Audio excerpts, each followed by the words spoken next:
একটা ছেলে আমাকে খুব ভালো তার জীবনের কাহিনী লিখেছে। আমি এই কাহিনীটা আ পেশ করে দেবো। শুনবেন।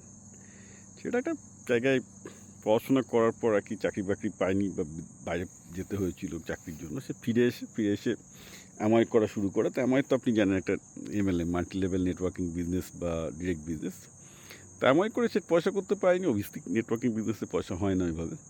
কিন্তু সে এমআই বিজনেসে একটা ভালো হয় তাকে সেলসটা শেখায়। সেই সেলসটা শেখানোর পর একটা ফিশারিজে কাজ নেয়, ফিশারিজেও ভালো সেলস করে। সেলসটা আরেকটু পোক্ত হয়। তারপর সেই কোম্পানি যখন তাকে অন্ধ্রে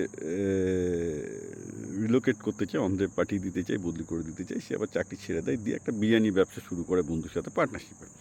বিরিয়ানি ব্যবসাটা ভালো চলছিল, ভালো বিক্রি হচ্ছিল। হঠাৎ করে তার বন্ধু একটু টাকা হাতে আসায় মদ খাওয়া শুরু করে, আড্ডা মারা শুরু করে, বিজনেসটার দিকে টেক কেয়ার করতো না, তাহলে বিজনেস উঠে যায়। তারপর সে এখন একটা জলের ডিস্ট্রিবিউটারশিপ নিয়েছে ব্র্যান্ডেড ওয়াটারে, এবং জলের ডিস্ট্রিবিউটারশিপ নিয়ে সে মোটামুটি মাসে 40-50 হাজার টাকা ইনকাম করছে, এবং বলছে যে আরও ভবিষ্যতে হয়তো আমি 1-2 লাখ টাকা ইনকাম করে ফেলবো খুব শীঘ্রই। এটা সব 1 বছর হয়েছে।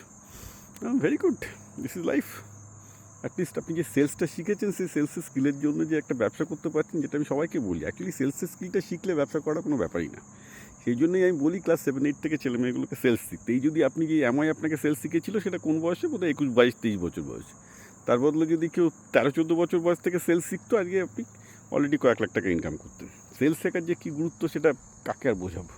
বাঙালিকে বুঝিয়ে তো লাভ নেই। এরা বামপন্থা সরকারি চাকরি বাইরে তো কিছু বোঝেই না, তো কী করবো?